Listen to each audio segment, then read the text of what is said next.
The massive crystal chamber of the Galactic Council gleamed under the light of 3 artificial suns. Around the circular table sat representatives from over 200 species, each believing themselves to be among the most advanced civilizations in the known universe. Today's meeting, however, would shake that belief to its core. Admiral James Walker stood straight back before the council, his weathered face showing none of the anger he felt at their dismissive glances. As Earth's military representative, he had come to warn them about a growing threat from the outer rim of the galaxy. But instead of finding allies, he found mockery. "You humans," spoke High Counselor Reed, his translucent skin rippling with amusement, "always preparing for war. Always seeing threats where none exist. Your species has spent more resources on military development than any other civilization in the past 1,000 years. Murmurs of agreement echoed through the chamber. The Arthosians clicked their mandibles in what passed for laughter among their kind. The floating orbs of the Mind Swarm pulsed with derision. "With respect, High Counselor," Walker replied, his voice steady, "we prepare because we must. Humanity learned its lessons through blood and fire. The Outer Rim reports show clear signs that your paranoid minds interpret as threats," interrupted Council Member Blue, her tentacles waving dismissively. "We have maintained peace for 10 millennia. The age of warfare is long past." Walker's jaw tightened. He knew what was coming, he had seen it before. The signs were identical to the patterns that preceded Earth's most devastating conflicts. But these beings, born into an era of unprecedented peace, couldn't understand. "Then perhaps," Walker said carefully, "the Council would agree to send observers to our military exercises? See for themselves why we maintain our readiness."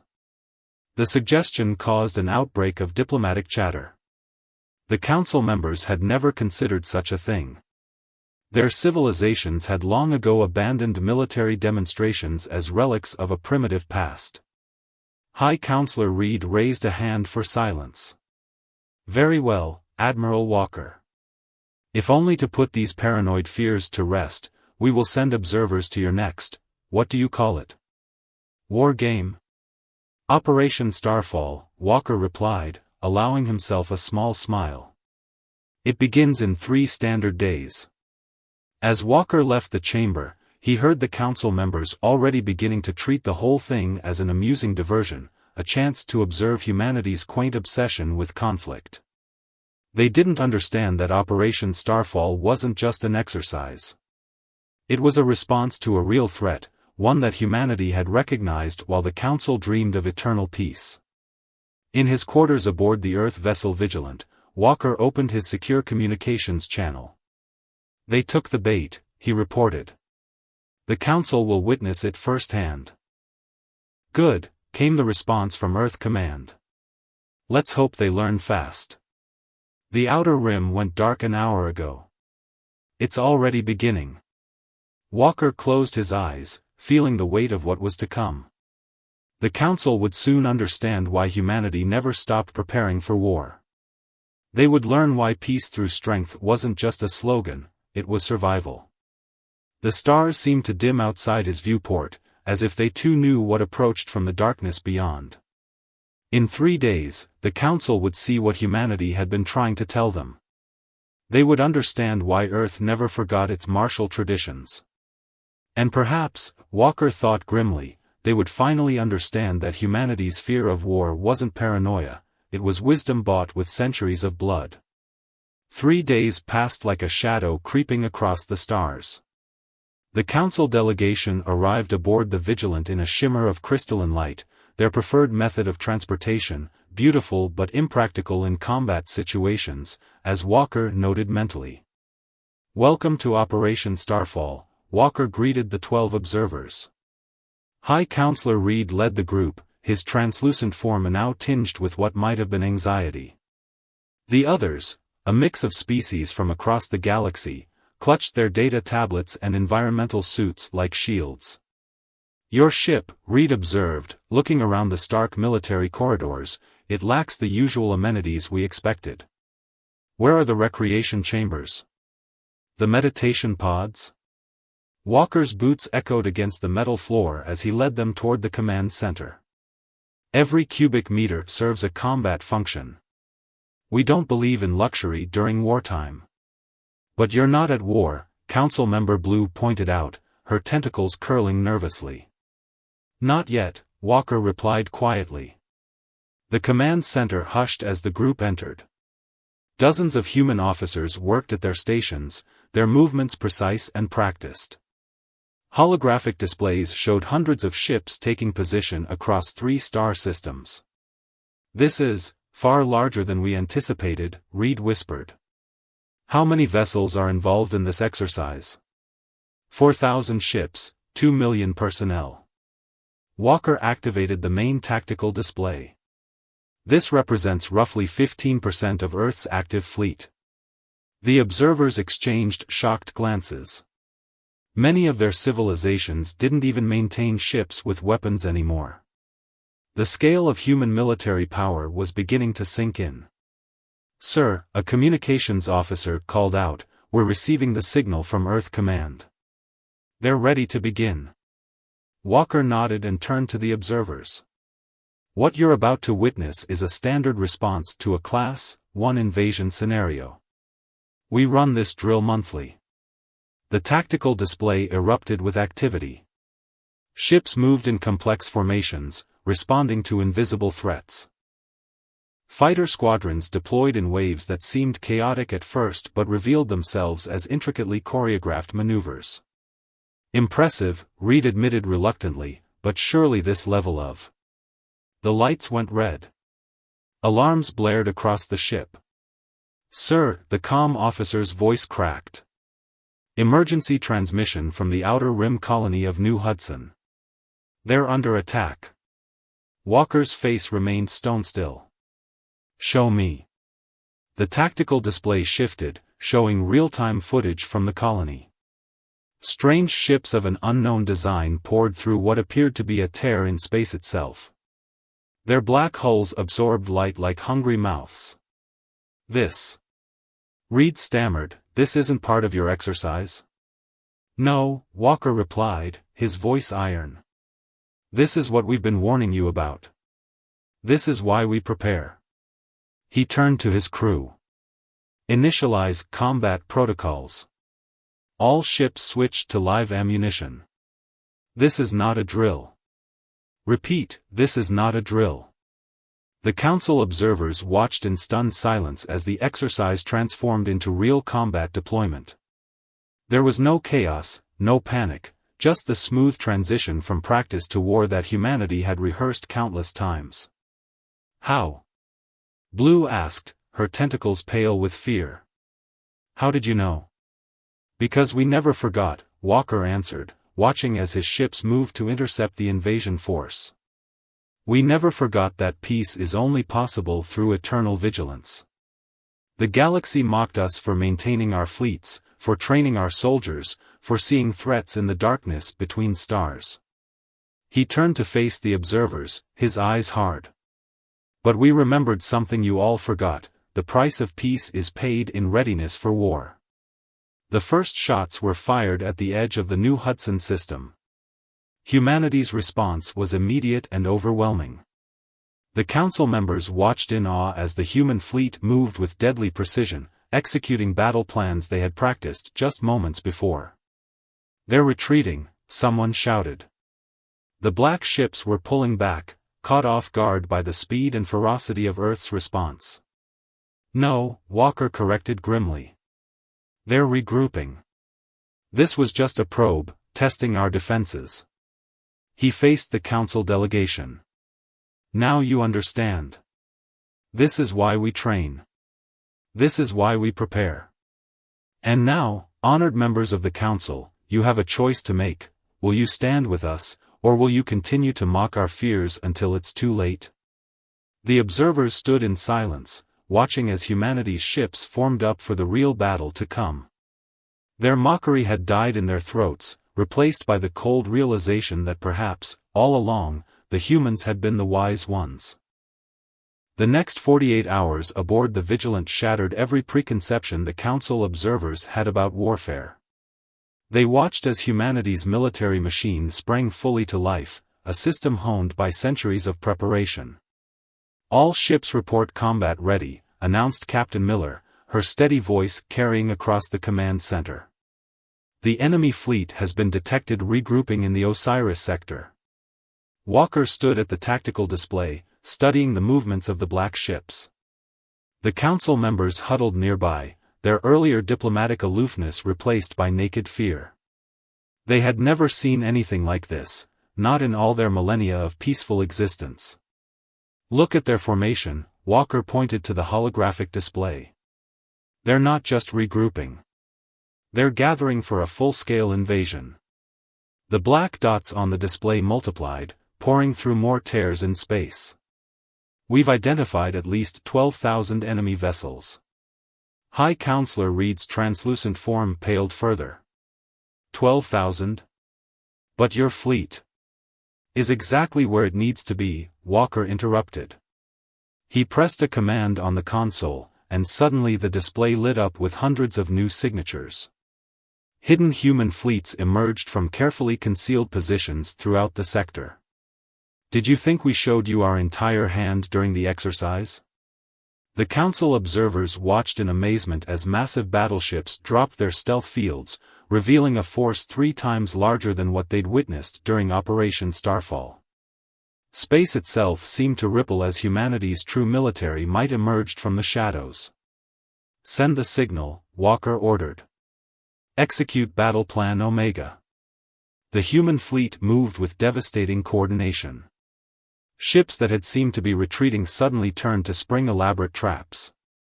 Jump points that the enemy had thought secure were mined with weapons that bent space itself. Every apparent weakness in humanity's defense was revealed as a carefully laid ambush. "Impossible," whispered Council Member Blue, her tentacles twisted in knots. "Your species, you planned for this exact scenario?" "We planned for everything," Captain Miller replied, her eyes never leaving her tactical display. "While the Council preached eternal peace, we ran simulations. While you dismantled your armies, we built networks of automated factories that could switch to wartime production in minutes. While you forgot the art of war, we mastered it." The first major clash between the fleets lit up space like a newborn sun.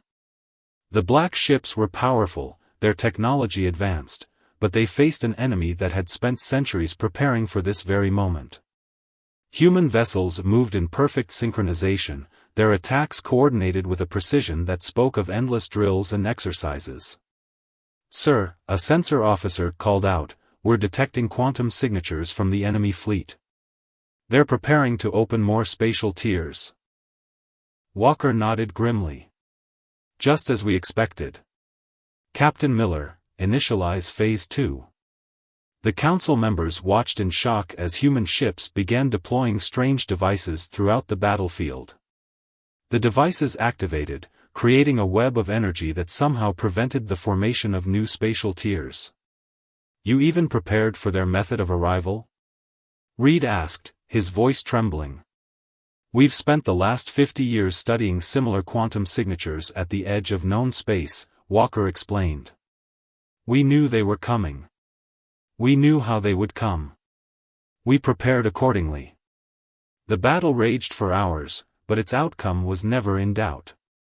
The enemy, for all their advanced technology, faced an opponent that had turned warfare into a science. Every tactic they attempted had been predicted, every strategy countered before it could fully develop. As the last of the black ships either retreated or fell to human weapons, Walker turned to the council delegation. "Now you understand why we never stopped preparing. Why we maintained our fleets, our armies, our vigilance. Peace isn't a natural state of the universe, it must be defended." "What happens now?" Reed asked, his earlier condescension completely gone. Walker's expression hardened. Now the real war begins. That force was just their vanguard. Their main fleet will come soon, and when it does, humanity will need allies. He looked each council member in the eye. The question is, will your civilizations remember how to fight in time? Or will you stand behind us, watching as we bleed to protect your peaceful utopia? The command center fell silent save for the steady hum of equipment and the occasional battle report. In that silence, the council members finally understood the true cost of their 10,000 years of peace, and the debt they owed to the species they had mocked for refusing to forget the old ways of war. The emergency council session was unlike any in its 10,000-year history. Gone were the crystalline decorations and floating light displays. Gone was the casual atmosphere of beings who thought themselves above conflict. Instead, the massive chamber felt like a war room, with holographic displays showing military readiness reports from every member species. Walker stood once again before the council, but this time there were no dismissive glances or mocking smiles. The footage from the battle played behind him, showing humanity's fleet executing maneuvers that many counselors had previously considered impossible. The main invasion force will arrive within 2 months, Walker explained, his voice carrying across the silent chamber. Our long-range sensors have detected their quantum signatures. They're gathering in numbers that would have overwhelmed us if we hadn't maintained our military strength. High Counselor Reed, his translucent form now clouded with stress, leaned forward. How do we prepare? Our species haven't built weapons in thousands of years. We've forgotten the ways of war. That's why I'm here, Walker replied, activating a new holographic display. Earth has prepared contingency plans for this too. We call it Project Phoenix, a complete package of military training, ship designs, and weapon specifications that can be adapted to each of your species' unique characteristics. The council chamber erupted in urgent discussions. Some members argued for immediate acceptance of Earth's help, while others still clung to their peaceful ideologies. You don't understand. Council Member Blue's tentacles whipped through the air in agitation. Our civilizations are built on peace. Our people don't even comprehend the concept of organized violence anymore. How can we prepare them for war? Walker's response was firm but sympathetic. The same way humanity stays prepared, through understanding that peace and strength are not opposing forces, but complementary ones. We're not asking you to become warmongers. We're asking you to remember how to defend yourselves. The tactical displays showed the spreading darkness at the edge of the galaxy, more spatial tears opening, more black ships gathering. Earth's predictions suggested an invasion force of over 50,000 vessels. We've already begun retrofitting our industrial centers, announced the representative of the Arthosian Empire, their mandibles clicking with determination. Our hive minds are downloading the combat training protocols Earth has provided. Similar reports came in from other species. The mind swarm's floating orbs pulsed with new purpose as they described converting their energy farms into weapon factories. Even the peaceful Luminari, who had not wielded a weapon in 5,000 years, pledged their crystalline ships to the coming fight. Time is critical, Walker continued. Earth will deploy training teams to each of your core worlds. Our combat simulators will compress years of training into months. But most importantly, you must prepare your people mentally. They must understand what we face. The council chamber's main screen displayed the analysis of the enemy's black ships. Their technology was advanced, but not insurmountable. Their tactics were fierce, but not unbeatable. Their numbers were vast, but not infinite. How did humanity maintain this level of readiness? Asked a newer council member, their bioluminescent patches glowing with curiosity. How did you resist the temptation of complete peace? Walker's expression softened slightly. Because we remembered something that you forgot, the price of peace is eternal vigilance. Every human child learns about the wars of our past, not to glorify them, but to understand their cost. We maintain our military not because we love war, but because we love peace enough to defend it. The chamber grew quiet as his words sank in. The council members looked at the tactical displays, at the reports of gathering enemy forces, at the simulation of what would happen if they faced this threat unprepared. "We accept Earth's leadership in this crisis," Reed announced formally, his voice steady despite his fear. "The Council acknowledges that humanity's paranoia was wisdom all along." "Good," Walker replied, bringing up detailed training schedules on the main display. "Because we have 2 months to remember what your ancestors knew, that the galaxy is not always kind, that peace is not guaranteed, and that sometimes survival depends on being ready to fight."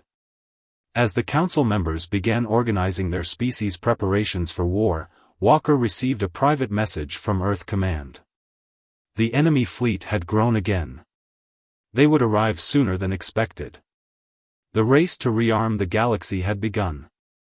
And humanity would have to work miracles to prepare these peaceful civilizations for the storm that was coming. 1 month into Project Phoenix, the galaxy had changed more than it had in the previous 1,000 years. Walker stood on the observation deck of the massive space station Unity, watching as ships from dozens of species practiced combat maneuvers under human guidance. "The Luminari have mastered basic combat formations," Captain Miller reported, her tablet displaying training assessments. "Their crystalline ships are particularly effective when modified with Earth's shield technology. The Arthosians have exceeded all expectations. Their hive mind makes them natural tactical thinkers once they embrace the concept." Walker nodded, his eyes fixed on a squadron of mind swarm vessels executing a perfect pincer movement. "And the others?" "The Galactic Council species are adapting at different rates. Some take to it naturally, others." She paused, checking her notes, "Others are struggling with the psychological adjustment." Below them, in one of Unity's massive hangars, human instructors worked with representatives from hundreds of species. Combat simulators ran day and night, teaching forgotten skills to civilizations that had spent millennia in peace. "Admiral Walker." High Counselor Reed's voice carried across the observation deck. His translucent form had taken on a harder edge over the past month, like crystal beginning to form sharp angles. "We've received the latest reports from the outer rim sensors." Walker turned, already knowing from Reed's tone that the news wasn't good. "How long?" 2 weeks. Maybe less. The enemy fleet, it's larger than our worst projections. Over 70,000 ships now. The number hung in the air like a death sentence. Even with humanity's full military might and the rapidly arming Council species, they were outnumbered nearly 3 to 1. "Show me the new battle simulations," Walker ordered, moving to the tactical display. The holographic projection filled the room, showing the positions of all Allied forces. Human fleets formed the backbone, with newly trained Council forces arranged in support positions that played to each species' strengths. The Mind Swarm energy weapons have been successfully integrated with human targeting systems, Miller pointed out, highlighting several fleet formations. "And the Luminari ship's crystal-based technology amplifies our communication capabilities beyond anything we'd hoped for." "But will it be enough?" Reed asked, his voice quiet. Walker studied the display intently. "That depends on whether your people are truly ready to fight. Training and technology can only take us so far. The real test comes when..." The station's alarms cut through his words. Red emergency lights bathed the observation deck in a crimson glow. Multiple spatial tiers detected. The announcement echoed through every chamber of Unity. Enemy scout forces emerging in sectors 7 through 12. Walker was already moving. "All ships to battle stations. This is what we've trained for. Council forces, take your assigned positions. This is not a drill." The view from the observation deck transformed as thousands of ships moved with practiced precision.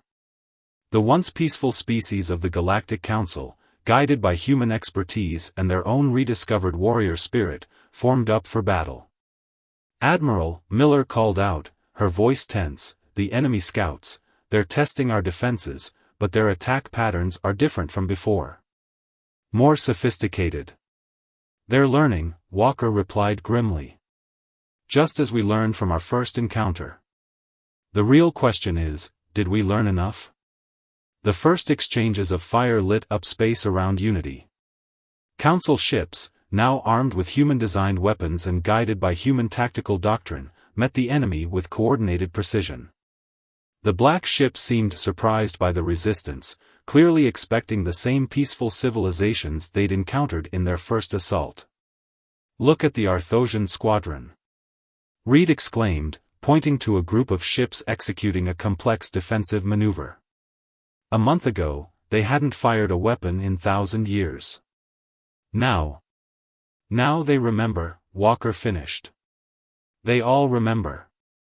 Sometimes the body remembers what the mind forgets. War is older than civilization itself. The knowledge was never truly gone, just sleeping. The enemy scout forces began to retreat, but Walker felt no triumph. This was just the beginning, a small taste of what was to come. In less than 2 weeks, the main invasion force would arrive, and the real test would begin. "Send word to Earth," he ordered. "Tell them to deploy everything we have. And inform all Council species, the time for training is over. The greatest battle in galactic history is about to begin." As the message went out, Walker watched the Council forces returning to their positions, their ships moving with growing confidence. They weren't ready, not really. But they were as ready as they could be in the time they had. The galaxy was about to remember why peace was so precious, and why the price of maintaining it was eternal vigilance. The day of reckoning arrived sooner than expected. Space itself seemed to tear apart as the enemy's main fleet emerged from quantum rifts across a front spanning 50 light-years. The massive armada of black ships blocked out the stars themselves, their hulls absorbing light like cosmic predators. Walker stood at his command post aboard the Vigilant, now the nerve center of the combined Galactic Defense Force. The tactical display showed 75,000 enemy vessels advancing against their position. The largest invasion fleet ever recorded in galactic history. "All forces report ready," Captain Miller announced, her voice steady despite the gravity of the moment. "Human fleets are in position. Council forces standing by." The transformed Council species had arranged themselves according to the battle plan they'd practiced countless times. The luminary crystal ships formed an advanced sensor network. Arthosian hive vessels waited in attack formations. Mind swarm energy projectors powered up their human-modified weapons. "The enemy is launching their first wave," a sensor officer reported. "Multiple spatial tiers detecting, massive energy signatures." Walker's voice carried across all command frequencies. "All forces, execute battle plan ultimate. Remember your training. Remember why we fight. For our homes, for our future, for peace itself." The battle erupted across an unprecedented scale.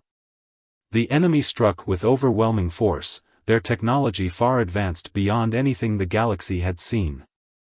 But they faced something they hadn't expected, a unified galaxy that remembered how to fight. Human vessels led the charge, their centuries of preparation evident in every maneuver.